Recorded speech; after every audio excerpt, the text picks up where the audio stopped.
Alright, hey guys, so I wanted to build a wideband antenna for this next project for that spectrum analyzer from ARMA 3 contact DLC. So I thought that'd be a cool next project to do after the flare launched UAS. So I need to 3D print a little connector piece to kind of keep the antenna stable so it's not doing anything crazy. So yeah, but I built it off a biconical. Yeah, I think that's right. Biconical antenna design. I just used 4 elements. I think the original design used like 6, and then they had a piece that goes from the middle, which probably would make things easier. And then maybe maybe I'll do it again and then put a like penny on top and mount 6 elements instead of 4. But 4 is just kind of easier to do by hand and not worry about the penny. And then also I worked on a bow tie antenna, but it's not the best. So sorry about the cut, but anyway, here's the biconical antenna. So basically I measured out the radius and then was folding the wires accordingly to start bending, and then I'll kind of move it over, measure the angle on the sheet to get the angle correct, and then make my cut about where I thought it was, kind of straighten it out the best I could. Then yeah, make the cut, put them all together, go from there. And then got it all together, soldered together.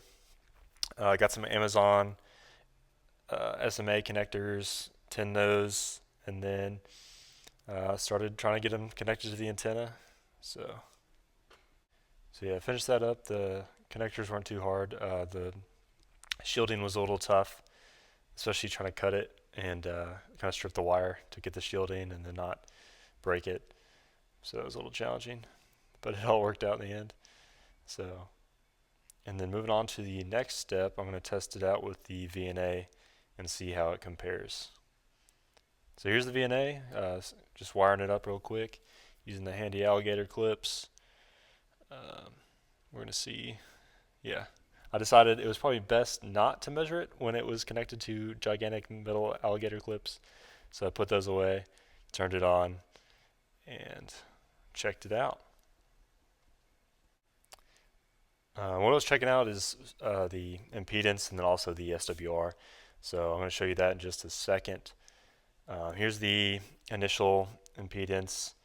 I'm trying to fumble through the menus to turn off the S21 parameters. You don't need the transmission. Just the reflection is what I was measuring. So it's pretty decent, especially around 200 megahertz, which is fine. And then I think, yeah, in the top left corner, the yellow, you can see the different reflection coefficient values. So usually around 1 is perfect, max power transfer. And then as you go up, it gets worse. So that's kind of that. And then if you know how to read a Smith chart, you can kind of figure that out. They're not too hard, but definitely give you a headache. So here's the initial SDR sharp view of the biconical antenna. So here I'm kind of chasing around the signal in the aircraft band. I do eventually get it. So I don't know if you heard that, but it was a little bit of traffic.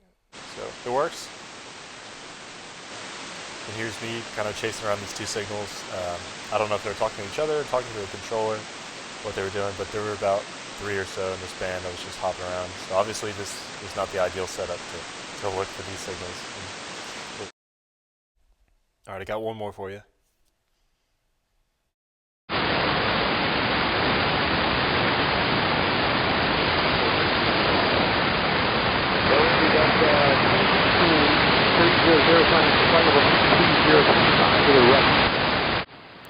So there's a little bit more traffic for you. I kind of chase these 2 around a little bit more and then start playing with the SDR sharp settings.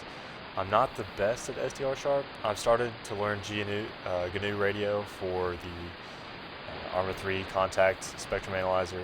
So I was just kind of playing around in this, but that's going to end up being, GNU radio is going to end up the final product for the actual SDR application. So that'll hopefully be soon, especially if this flight controller takes forever to ship.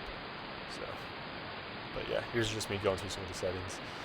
You can see the carrier frequencies there as well. Here's the nuand BladeRF. I just wanted to kind of do an unboxing. Here's the cable, kind of interesting looking. And then a lot of bubble wrap comes in here.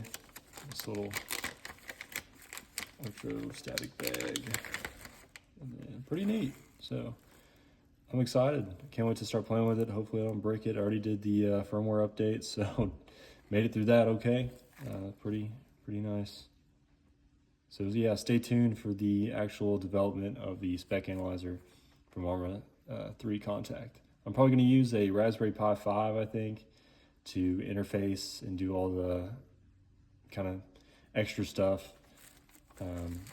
Thinking about having 2 knobs, one for frequency adjustment and then one for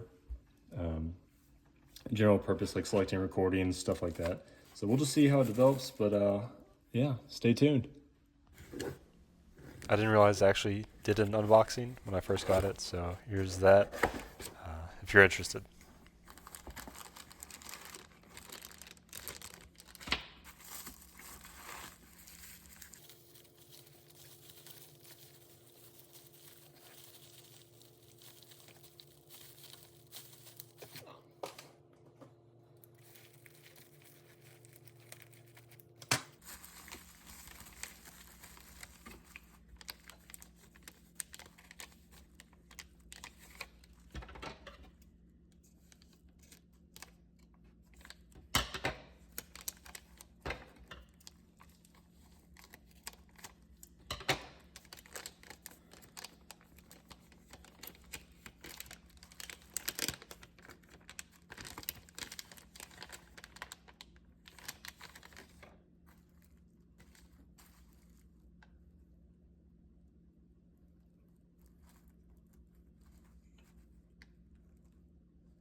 Pretty nice, pretty nice.